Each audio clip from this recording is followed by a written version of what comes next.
Officer Jack Reynolds was confident that his lie would be trusted by the court. He thought Naomi Carter was just an ordinary woman with no chance of going up against the system. But when she took the witness stand, a shocking truth turned everything upside down. What happened in this trial? How could a woman who seemed so vulnerable turn the tables and leave the entire courtroom in stunned silence? Watch the full video to catch every intense moment of this gripping story. Don't forget to hit subscribe so you never miss the next incredible stories. And thank you so much for always supporting Emotional Journey. Naomi Carter walked slowly down the brick-paved sidewalk, her steady breaths mixing with the crisp morning air. The pale sunlight of dawn filtered through the gaps in the leaves, casting dappled patches of light across the road. She wore a neat navy blue coat, modest yet refined. Her dark hair was tied neatly at the back of her neck, with a few loose strands swaying gently with each rhythmic step. Her face was calm, her sharp eyes holding an uncommon tranquility for a woman who had stepped away from the battlefield. No one could look at Naomi and guess that she had once been a commanding officer in the U.S. Air Force Special Forces, a true warrior who had faced the most dangerous missions that few would dare to imagine. Naomi's life after leaving the military was far quieter than that of her former comrades. She didn't choose to become a security expert or an executive like many others. Instead, she settled in a small, peaceful town to enjoy the days no longer bound by the strict rules of the military. But even though she no longer wore a uniform, she carried with her the principles she had ingrained over 20 years of service. Every morning, she woke up early for a jog, training her body like a habit hard to break. Every item in her small apartment was neatly arranged, not a thing out of place. She was never late, always observed her surroundings, and never lost her guard, even in what was supposed to be the safest of places. Though Naomi's demeanor might lead many to think she was a quiet woman, she was far from distant. She lived simply but not in isolation, occasionally stopping by her regular cafe on the corner to enjoy a hot espresso and chat with the owner about everyday matters. Yet, she always maintained a certain distance. No one really knew much about her past, the days spent in the military, or the missions she had completed with flawless precision. And she never intentionally brought it up. Her past was a part of her, but it wasn't something she needed to boast about or explain to anyone. Even though she had left the battlefield, there was one thing Naomi never forgot. The world was not as peaceful as it appeared on the surface. She had witnessed those who abused their power, those who used the name of justice to cover up their crimes. She understood that sometimes the strong were not those who held justice, but those who knew how to manipulate it. And she also knew that once this world put her in a dangerous situation, she wouldn't back down. But she didn't expect that day to come sooner than she thought. And this time, her battle wouldn't take place on a battlefield, but right in the middle of a courtroom where truth and lies were being weighed on the scales of justice. Jack Reynolds leaned back in his chair in the police station office, one hand holding a coffee cup, the other tapping lightly on the desk with calloused fingers. He had a tall, imposing build with neatly trimmed blonde hair and cold, predatory blue eyes, like a hunter waiting for the perfect moment to strike. On his angular face, the half-smirk he wore showed a familiar arrogance, an arrogance born from knowing he would never face the consequences for his actions. Reynolds wasn't the model cop people usually admired. He was one of those who had been in the force long enough to understand how the system worked, smart enough to manipulate it, and cunning enough to avoid being exposed. Officially, he was a veteran officer with over a decade of experience, praised for his outstanding record in maintaining public order. But dig a little deeper, and you'd find a long list of ignored complaints, accusations of abuse of power, violence, and racial discrimination, none of which ever went to trial. The system protected him, and he knew it. For Reynolds, his police badge wasn't a symbol of justice. It was a shield for his personal power. He always believed that as long as he followed the proper procedures, no one could touch him. When a person of color or an immigrant tried to defy his orders, he had a way of twisting the story into one of resisting an officer or even endangering police safety. He wasn't afraid of juries, prosecutors, and most of all, he wasn't afraid of those he deemed beneath him. To him, Naomi Carter was no different from the others he had pushed to the brink, someone with no chance against the system. But what Reynolds didn't know was that this time, he had targeted the wrong person. The society Reynolds lived in wasn't a fair one. It was a place where the truth could be distorted by those in power, where justice could be bent to serve personal interests. No one was unfamiliar with cases where the police used excessive force against minorities, but rarely did anyone face punishment. The system didn't just protect people like Reynolds, it aided them, creating an environment where people like him could abuse their power freely without consequences. The media sometimes reported on similar cases: police shooting an innocent person, a young man beaten for not following orders fast enough, a woman cuffed for no reason. But those stories quickly got drowned out by others, and everything returned to normal. Those who dared to speak out were silenced by the system, their reputations destroyed or simply ignored. And every time this happened, people like Reynolds became bolder, more confident that no one could do anything about it. Naomi Carter wasn't the first victim of this system, and if things had gone as usual, she would have just been another name on the list of those suffocated by it. But there was one thing the system didn't account for. She was not an ordinary woman. She wasn't some weak soul to let fate decide her outcome. She was a warrior, and this time, the system had targeted the wrong person. The street was quieter than usual that evening. The soft hum of city life was replaced by the eerie silence that came with the late hour. The yellow street lights cast long shadows on the pavement, stretching the figures of people walking by into dark, elongated forms. Naomi Carter stood at the edge of the sidewalk, her eyes scanning the screen of her phone as she checked the map. She wasn't a stranger to this place, but the habits of a soldier ran deep, and she liked to be sure of her direction. A gentle breeze blew, rustling the edges of her dark hair, sending a shiver down her spine. She didn't expect this simple action, one that had become second nature, to catch the eye of someone she definitely didn't want to run into right now. The sound of footsteps came from behind her, slow but deliberate, each one echoing like a heartbeat in the night air. Naomi didn't turn immediately, but she felt the presence getting closer, the tension in the air thickening. The footsteps stopped, and a voice sliced through the silence. It was cold, commanding, dripping with false authority. "What are you doing standing here alone so late at night?" Naomi turned slowly, her gaze meeting the eyes of the man who had spoken. Standing only a few feet away, his uniform a stark contrast to the dim light of the street, was Jack Reynolds. His tall frame and neatly groomed blonde hair were the least of the things that struck her. It was his eyes, sharp and calculating, not the kind of professional assessment a law enforcement officer would give, but a predator's gaze, as if he were already sizing her up, looking for a reason to exert his power. Naomi's instincts flared immediately. She recognized that look. It was the kind of look she had seen too many times before on the battlefield, the kind that preyed on the weak, the kind that thought it could get away with anything.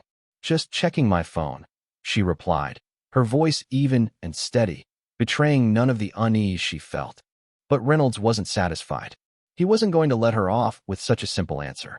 "Do you have identification?" he asked, his voice sharper now, more forceful.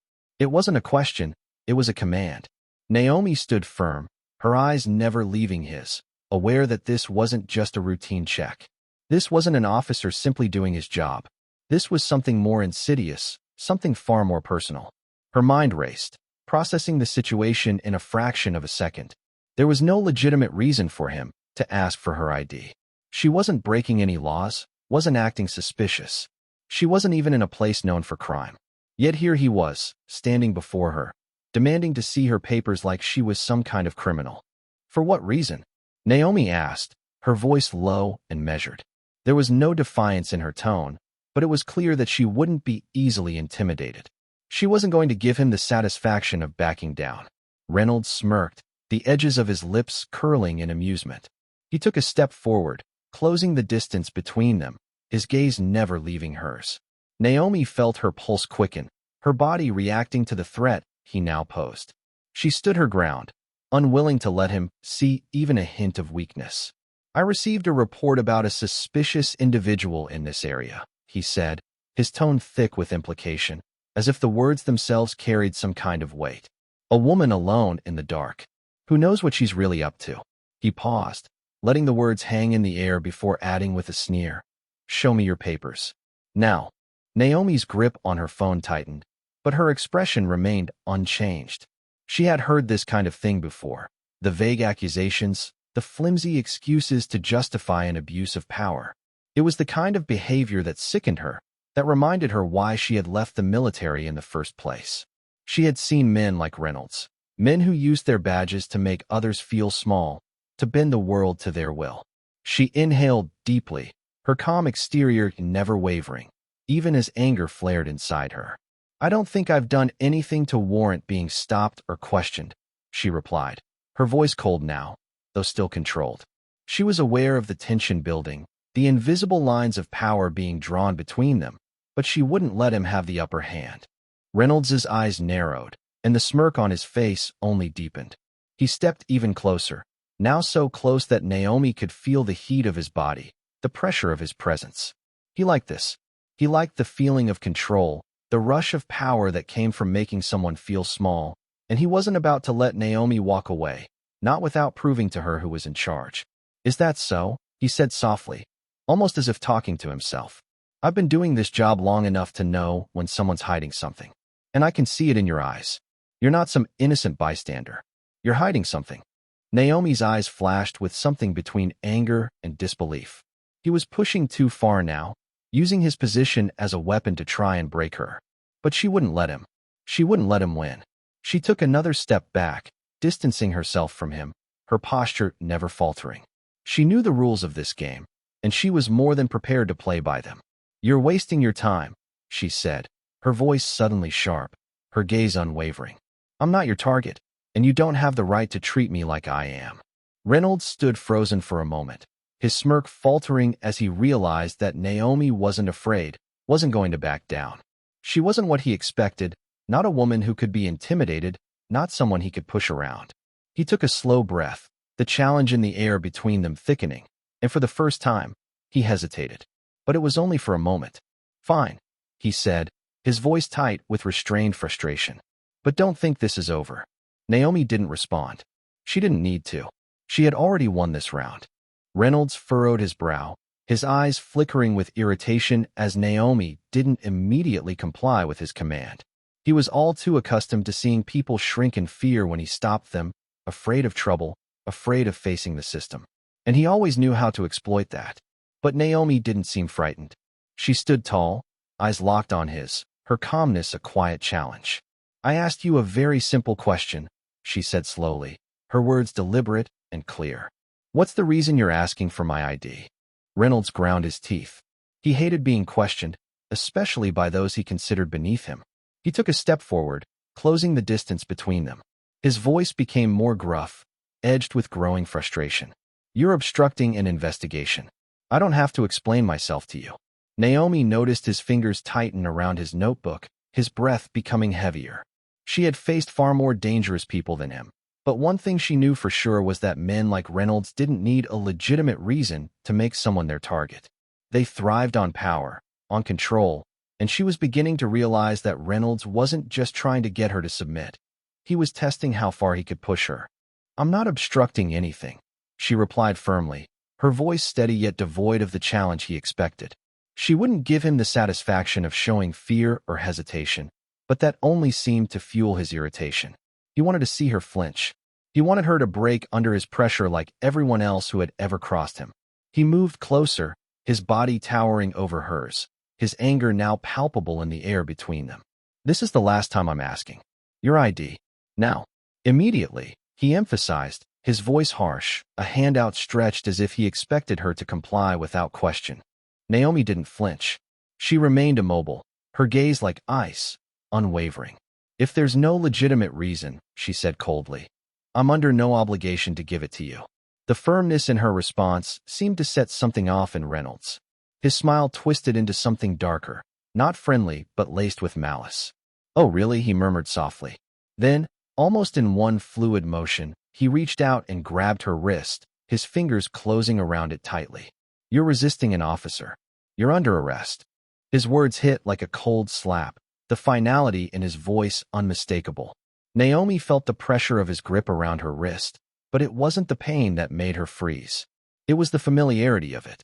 She had felt this before, the brutal force of someone who thought they were stronger trying to dominate her physically. And in that moment, she knew if she didn't tread carefully, this wouldn't stop here. The way his fingers tightened around her wrist, the force of his grip, made her heart beat faster. He was trying to overpower her, trying to force her into submission. But Naomi knew this game all too well. This wasn't about her resisting him physically.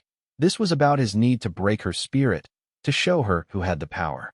She had been in countless situations where she had to fight back, not with her body, but with her mind and willpower. And right now, that was what she needed more than anything. She focused on her breathing, calming her mind as she assessed her options. She knew if she reacted hastily, if she struggled, it would give him the excuse he was looking for. He'd only use her resistance to justify everything.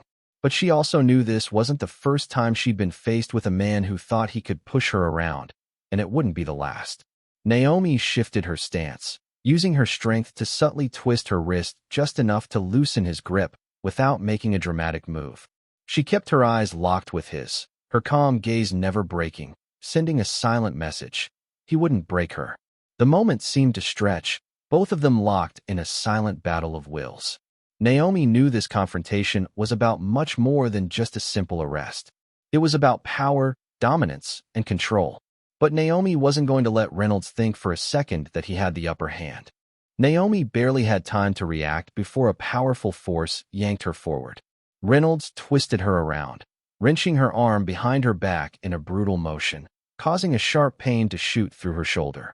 He shoved her against the wall, her face almost pressing into the cold surface of the bricks. "Raise your hands." "Now," Reynolds barked, his voice echoing in the empty street. Naomi gritted her teeth, not out of fear, but because she knew he had no reason to do this other than to assert his dominance. The sound of footsteps stopped. Some passers-by glanced over their shoulders. An elderly man stood at the corner, his eyes filled with concern. A young woman clutched her handbag tightly, taking a step back but not breaking her gaze from the scene. No one spoke up. No one intervened. They knew that if they did, they too might become the next target. Naomi felt Reynolds tighten his grip on her wrist, his fingers pressing into her skin with such force that it left an imprint. He wasn't just trying to arrest her. He wanted to humiliate her in front of everyone. She knew the type. People who reveled in seeing others brought low, who thrived on the fear they could instill. But Naomi wasn't about to give him that satisfaction. "I'm not resisting," Naomi said, her voice eerily calm. "You're abusing your power." Reynolds scoffed, a laugh dripping with contempt. "Abusing my power? Wait until I write this up. Who's going to believe you?" And as if to reinforce his words, he suddenly kicked Naomi's leg out from under her, sending her crashing down onto the dirty sidewalk. A sharp pain shot up her knee as it slammed into the ground, but she didn't cry out. From a distance, a cell phone was raised, its lens quietly capturing everything. A witness, a young man hidden behind a bus stop, had started recording the moment Reynolds became violent. He knew he couldn't step in to help, but he could record the truth. Naomi clenched her fist, looking up at Reynolds. He stood there, his shadow stretching long across the pavement, his gaze as cold as if he had done this 100 times before, never once facing any consequences. But this time, he didn't know that a truth was being recorded. And this time, he had picked the wrong person. Naomi was shoved forcefully into the back of the patrol car, the handcuffs biting into her wrists so tightly that her skin reddened.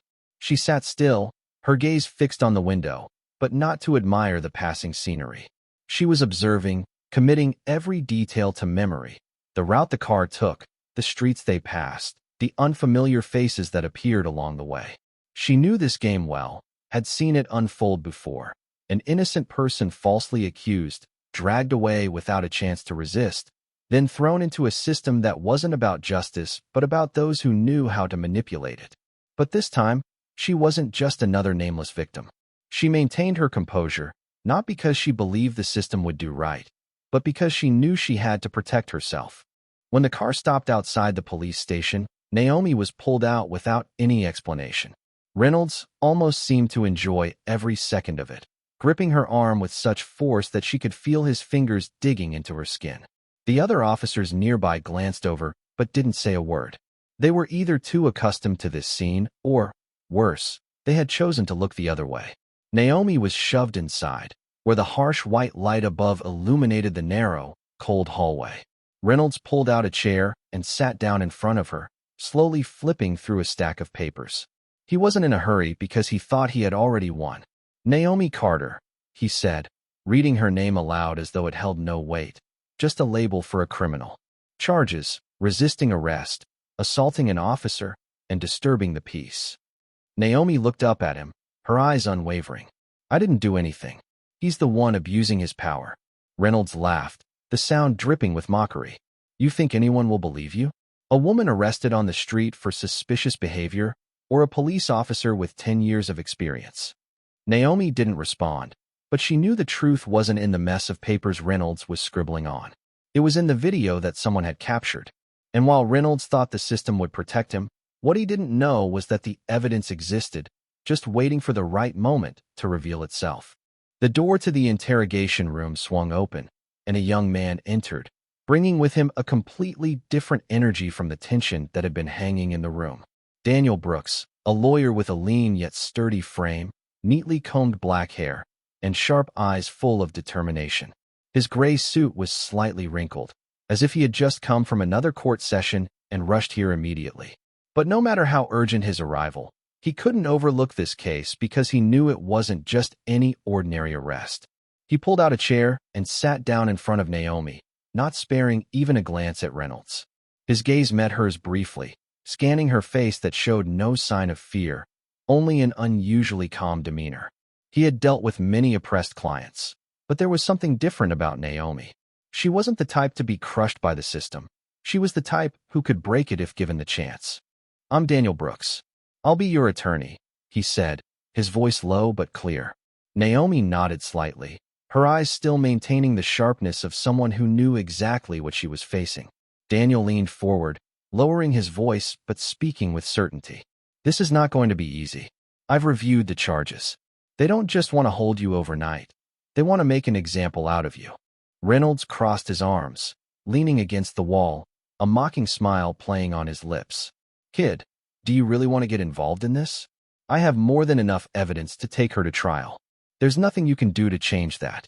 Daniel didn't bother turning around, but he gave a slight, knowing smirk. Oh, really? I think the camera in some bystander's pocket out there might not agree with you. The room grew heavier.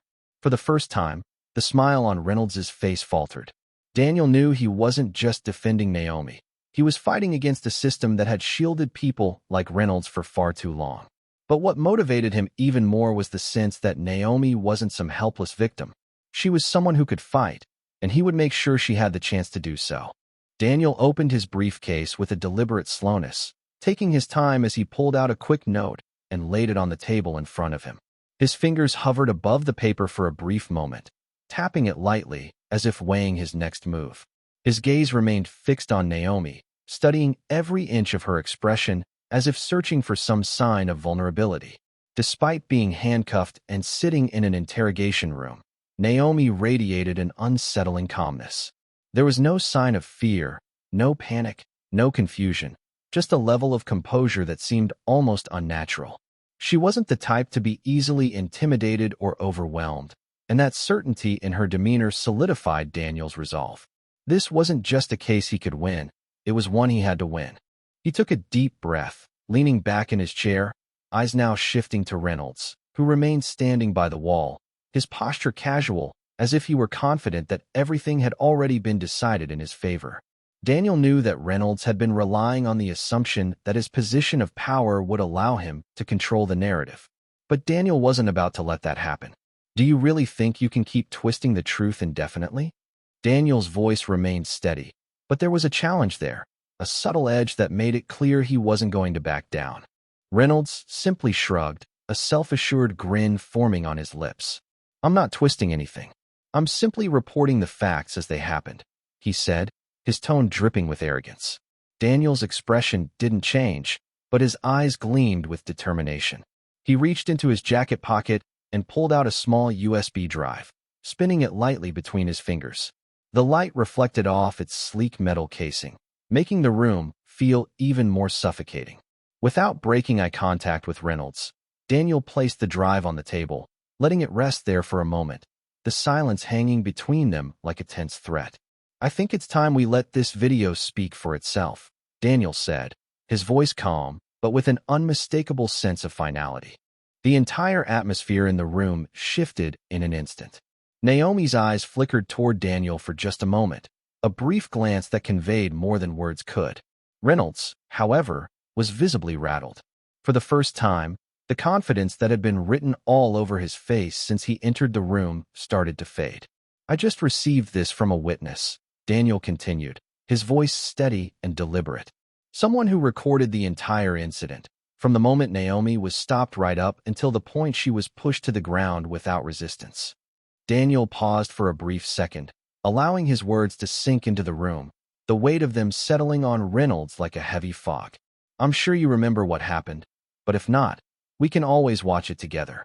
Reynolds stiffened. It wasn't visible panic or fear in his posture. He was too experienced to reveal weakness that easily. But Daniel could see the change. His hands were clenched tighter, his eyes darting towards the door as if searching for some escape, some way out.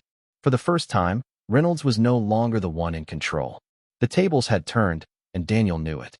Naomi, ever observant, watched the scene unfold with a quiet intensity. Her lips barely twitched upward in the smallest of smiles. It wasn't satisfaction, it wasn't triumph. It was the recognition of a turning point. She had known all along that this wasn't just about her arrest. It was about challenging a system that had been too complacent for too long. She was ready for this fight, and now Daniel was giving her the chance to win it. Daniel leaned forward slightly, locking his gaze with Reynolds, unflinching. His voice dropped even lower, the challenge clear and unmistakable in his words. "So, what's it going to be, Reynolds? Are we going to continue playing this game your way, or are we going to let the truth speak for itself?" The question hung in the air, the tension in the room thick enough to suffocate. Daniel knew this moment could change everything. It wasn't just a matter of law. It was a battle against a corrupt system that had grown too comfortable. And for the first time in this room, the system was being forced to reckon with the truth. The sound of the gavel echoed sharply, declaring that the trial had officially begun. The vast courtroom, though large, felt suffocating under the weight of tension. The wooden benches lining the aisles were packed, with seats filled early by citizens, reporters, and even fellow officers from Reynolds's precinct. They weren't just there out of curiosity. They were there to protect one of their own. For them, Reynolds wasn't just a police officer. He was a symbol of power, someone they believed was untouchable. Reynolds entered the courtroom with a swaggering confidence, the half-smirk on his face unwavering. He adjusted his tie neatly around his neck, walking with an air of nonchalance, as though this trial was nothing more than a mere bureaucratic step he had to endure before getting back to his real work. He had witnessed too many cases like this one, seen colleagues walk into the courthouse with accusations hanging over their heads only to walk out as if nothing had ever happened. This system had never turned its back on him, and this time would be no different. Naomi Carter sat at the defendant's table, her back straight, her eyes cold as ice. She had entered battlefields where a single moment of inattention could cost her life. But today, this battlefield didn't have the sound of gunfire, nor was there a visible enemy. This battle was against a system that had been rigged from the start, where the truth could be distorted if it didn't serve the interests of those in power. She didn't feel fear, but she understood that this was not going to be an easy fight. Daniel Brooks, her lawyer, sat beside her, flipping through the documents in his hands. He glanced at Naomi, looking for any sign of anxiety, but her calm composure remained. Still, he knew the pressure of this trial was immense.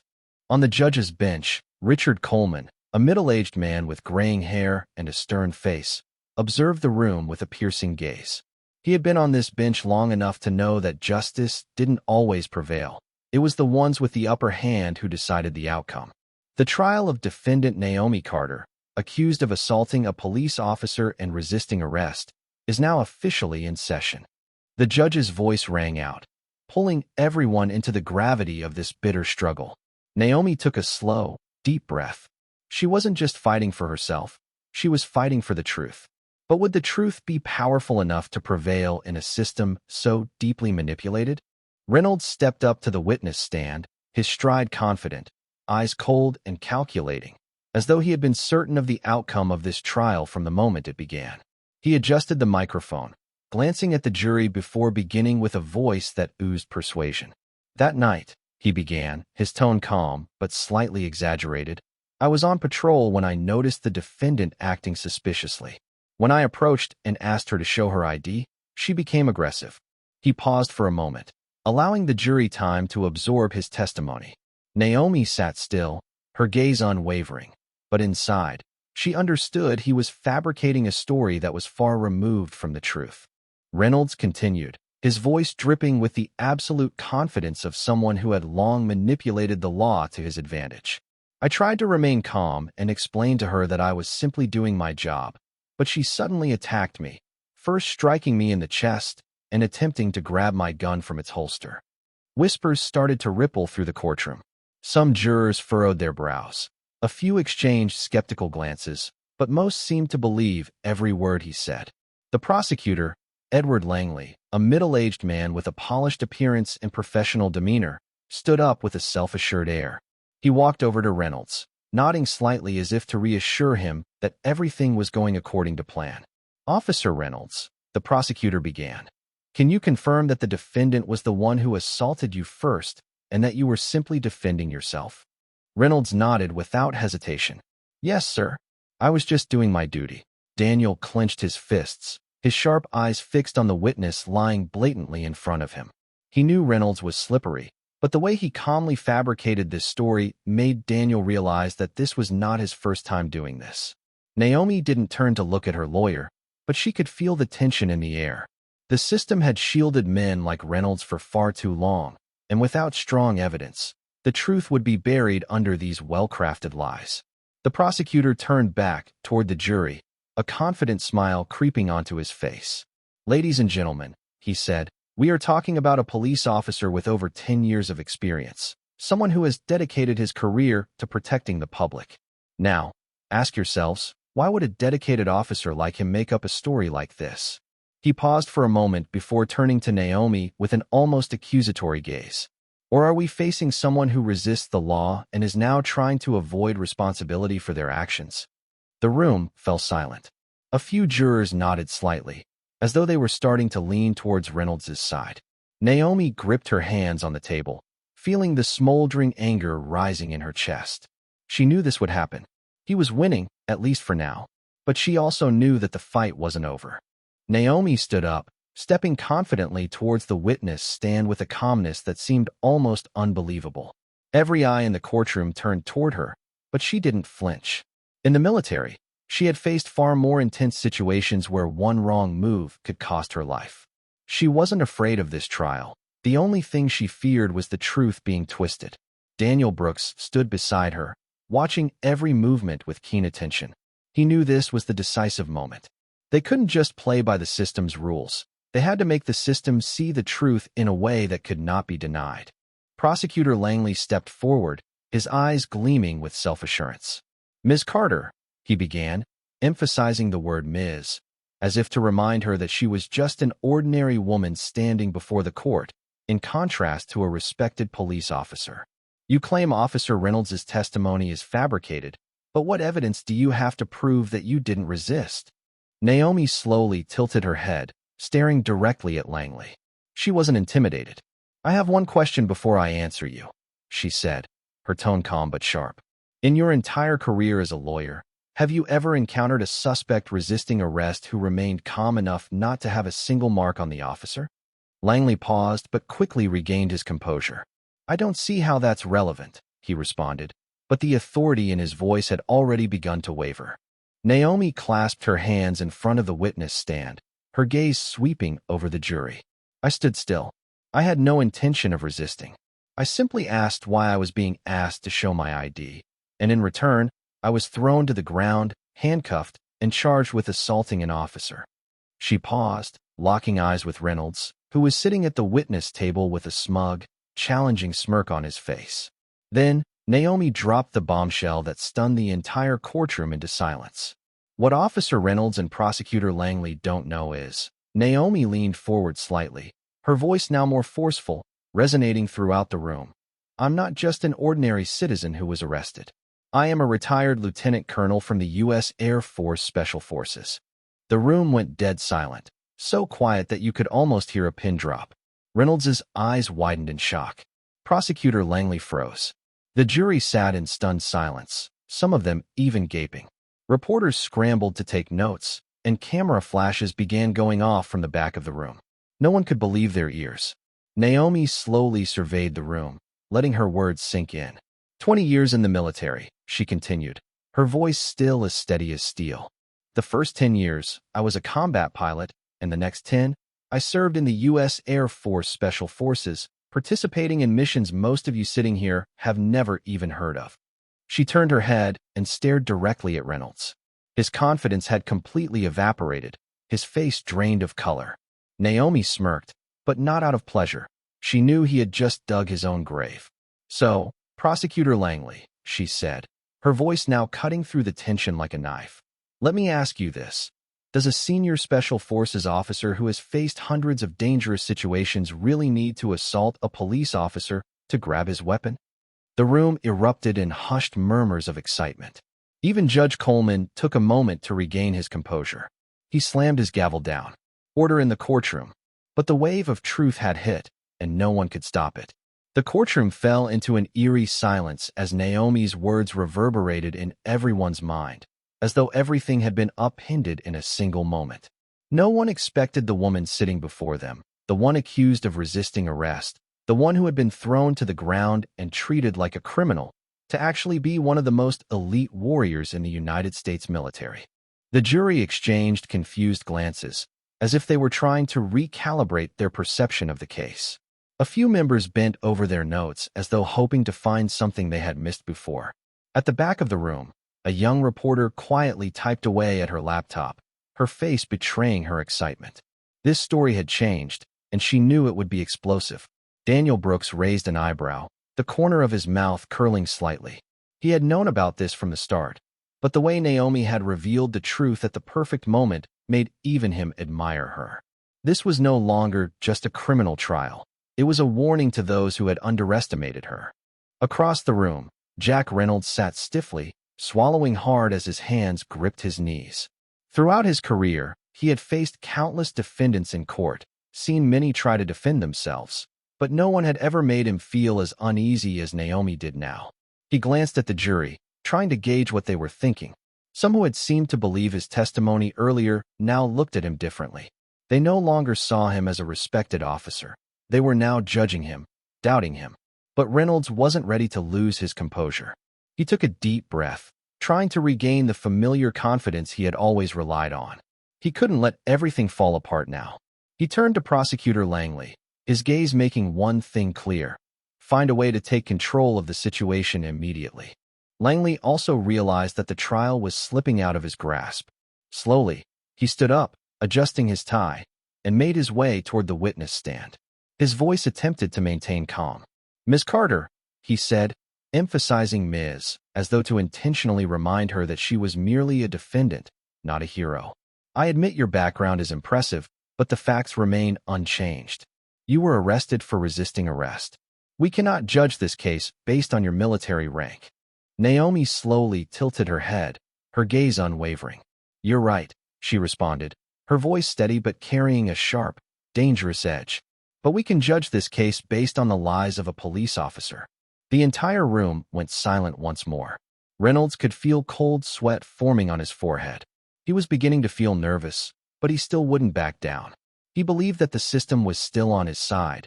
He just needed to find a way to turn things around.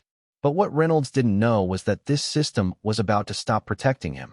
Prosecutor Edward Langley took a deep breath, regaining his composure before continuing. He had faced difficult cases before, but never had he felt so pushed into a corner as he did now. Naomi Carter was no ordinary defendant, and her revelation of her identity had shaken the very foundation of his strategy. But Langley couldn't afford to let this case slip through his fingers. The system had always stood with people like Reynolds, and he would do whatever it took to maintain that order. He walked to the center of the room, adjusting his tie, then turned to face the jury, speaking slowly and deliberately, his voice exuding calculated authority. "Ladies and gentlemen," Langley began, "we can all agree that Ms. Carter's past is remarkable. She served in the military, took part in dangerous missions, and we are grateful for that." He paused, allowing those words to settle in the jury's minds. The praise was not meant to honor Naomi, but to soften the blow of her shocking revelation. Then he continued, his tone turning sharper. But we cannot allow her past to overshadow the truth of this case. Ms. Carter was not arrested because of her status as a former Special Forces operative. She wasn't arrested because she served this country. She was arrested for resisting arrest and even attempting to grab Officer Reynolds' weapon. Naomi clenched her hands on the witness stand, but her composure remained unbroken. She had anticipated this. She knew that the system wouldn't easily admit its mistakes. They wouldn't let a clear truth like this ruin the image of law enforcement. Langley walked slowly toward the jury, his gaze sweeping over their faces. "I know that some of you in this courtroom may feel sympathy for the defendant," he said, his tone calculating. "But I want you to think realistically. Police officers must make decisions in the blink of an eye." He turned back, staring directly at Naomi. Miss Carter may have been a former military officer, but at that moment, she was just a civilian refusing to comply. And Officer Reynolds acted based on the threat he perceived. A low murmur spread through the jury. Some of them seemed to be reconsidering, perhaps questioning whether they had been too easily swayed by Naomi's testimony. Langley knew he was regaining the advantage, and he wouldn't let this opportunity slip away. We cannot judge an officer's actions through the eyes of an outsider. We can't expect them to think too long before reacting. If Ms. Carter truly resisted, if she really posed a danger, then Officer Reynolds had no choice but to take control of the situation. Daniel Brooks felt the change in the air. He saw a few jurors starting to waver, and that made him clench his fists tightly beneath the table. The system was playing a familiar game, using fear as a weapon, and it was working.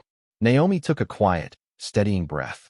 She could feel the smoldering anger inside her, but she knew she couldn't let it control her. Prosecutor Langley was trying to obscure the truth with fear, and if she didn't counter it wisely, everything could slip back into the hands of the system, just as they wanted. And that was something she would not allow to happen. Daniel stood up, his eyes sharp as he looked directly at Langley, then slowly walked toward the jury. "Ladies and gentlemen," he said, his voice steady but carrying absolute conviction. "Up until now, we have heard two completely different stories. On one side, Officer Reynolds, who claims that my client attacked him, tried to grab his weapon, forcing him to restrain her. On the other side, we have my client, Ms. Naomi Carter, who maintains that she did nothing wrong and was illegally arrested." Daniel paused for a moment, giving everyone time to reflect, then pulled a small USB drive from his pocket. But the truth doesn't lie in anyone's words. It lies in undeniable evidence. He held up the USB, locking eyes with Judge Coleman. "Your Honor, I would like to present the video recorded by a witness that night." The room erupted in whispers, but the judge quickly hammered his gavel, signaling for the court clerk to take the USB and play it on the large screen. Reynolds sat stiffly, his eyes flicking quickly to Langley as though hoping for some way to stop the video, but it was already too late. The screen flickered to life, slightly shaky from being filmed hastily from a street corner, but the sound was crystal clear. "Do you have identification? For what reason? I don't need to explain myself to you. No legitimate reason. I'm under no obligation to show it to you." "Oh, really?" And then, the entire courtroom held its breath as the next scene unfolded. Reynolds suddenly grabs Naomi's arm, twisting it behind her back, even though she didn't make any move to resist. He shoves her to the ground, his knee pressing into her back, an overtly excessive use of force. "You're under arrest for resisting arrest." Naomi doesn't fight back. She simply says one thing: "I didn't do anything wrong." This is abuse of power. The courtroom fell into stunned silence. No more whispers, no more doubts. The truth was laid bare before them. The jury exchanged glances, some gaping in disbelief, looking at Reynolds with faces filled with anger. Prosecutor Langley cleared his throat, trying to regain control. "Your Honor," he said, his voice now lacking the confidence it once had, "we cannot base our conclusions on a brief video. The camera cannot show the threat that Officer Reynolds perceived at that moment." Daniel turned back, his gaze sharp as ever. "Perceived?" he asked, his voice cold as ice. "I don't know about you, but I don't see any threat in this video. I only see a police officer using excessive force on a woman who wasn't resisting." Reynolds clenched his fists, but before he could react, Daniel pulled out a thick file, slamming it onto the table. "But if Prosecutor Langley wants to talk about perceived threats, let's talk about the real threat in this courtroom." He opened the file, revealing a stack of internal reports. "This is Officer Reynolds's disciplinary record," Daniel declared, his voice cutting through the room like a blade. "In the past 10 years, he's been accused at least 7 times for abuse of power, including excessive force, racial discrimination, and unnecessary violence. But all of them were swept under the rug by the police department." The jury was clearly shocked. Some furrowed their brows. Others shook their heads in disbelief. They had believed Reynolds. Now they doubted him. Daniel didn't stop. "This isn't the first time Officer Reynolds has done this. But if we don't act today, who knows who will be the next victim?" Naomi remained calm, but inside, she knew the scales of justice were starting to tilt in her favor. Reynolds felt it, his sweat beading on his forehead, his eyes darting around looking for an escape. But this time, the system wasn't protecting him anymore. The atmosphere in the courtroom seemed to freeze as the jury returned after a lengthy deliberation. Naomi sat with her back straight, maintaining her calm, though she could feel her heartbeat, slow and steady, each pulse a reminder of what was at stake. Daniel Brooks sat beside her, his sharp eyes patient yet filled with resolve. He knew they had done everything they could. Now justice depended on the people sitting in that jury. Judge Coleman glanced down at the forewoman of the jury, a middle-aged woman with a serious expression. "Has the jury reached a verdict?" "Yes, Your Honor." The room held its breath as she opened the paper, her voice resounding clearly. "In the case of the state versus Naomi Carter, we find the defendant not guilty." For a moment, everything seemed to stand still. Then a wave of emotion erupted. Some people exhaled in relief. A few clapped softly, even though the judge had not yet ordered for order to be restored. Some reporters quickly rushed outside to begin their reports. Naomi closed her eyes for a brief second, allowing herself to feel the rare wave of relief wash over her. She had won, but there was no joy in her. She only felt the weight momentarily lifted off her shoulders. Daniel placed a hand on the table, nodding slightly to her. He had believed in justice, but more than anyone, he knew it wasn't easy. "You did it," he said quietly. Naomi gave a small smile, but it wasn't a smile of complete victory, but rather one of a warrior who understood the fight was far from over. Judge Coleman slammed his gavel. "The defendant is hereby released immediately." Naomi stood tall, head held high, and walked out of the courtroom under the gaze of everyone. She had won, but was it truly a complete victory? On the other side of the courtroom, Jack Reynolds no longer exuded his usual confidence. He sat there, his gaze hollow as he stared down at the table, his hands clenched so tightly they were white. Everything had collapsed. Judge Coleman wasn't done. He turned to the representative from the sheriff's office who had been present throughout the trial.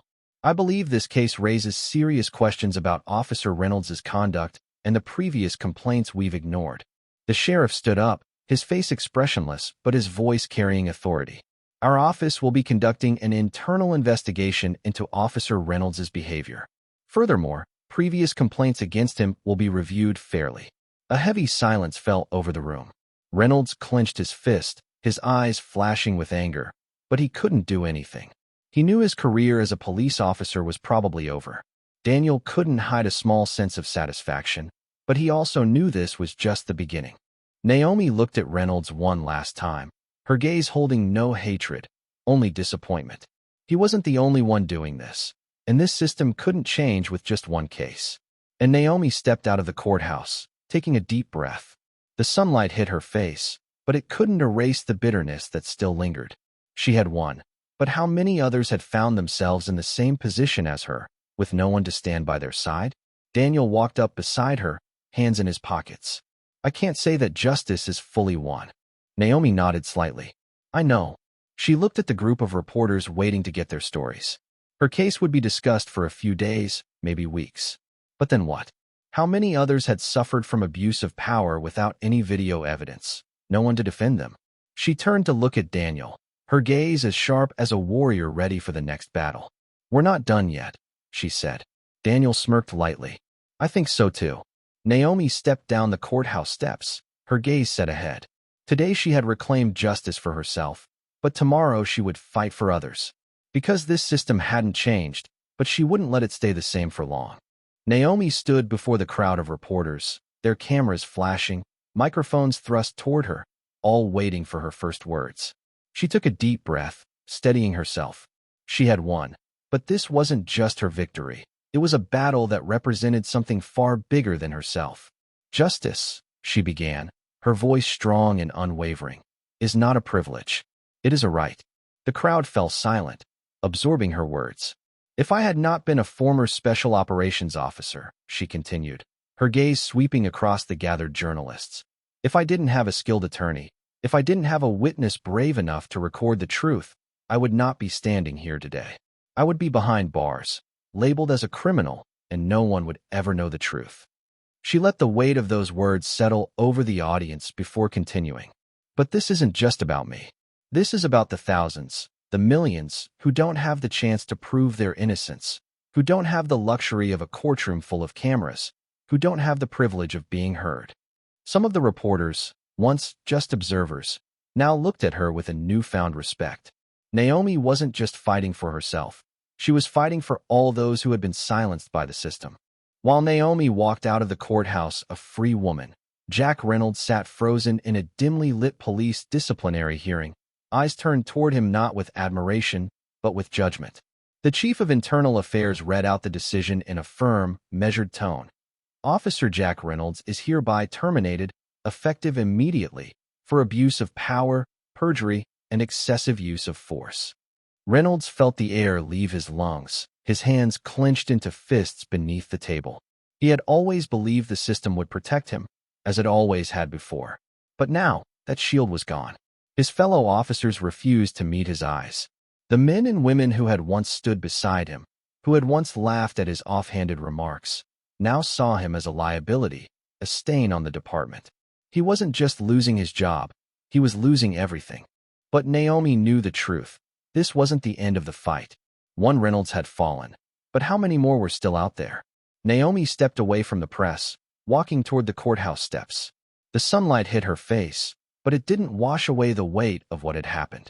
Daniel Brooks approached her, his voice measured but thoughtful. So what now? Naomi paused, looking out at the city before her. She let a small, knowing smile tug at the corner of her lips. We keep fighting. Because the system hadn't changed, and she wouldn't stop until it did.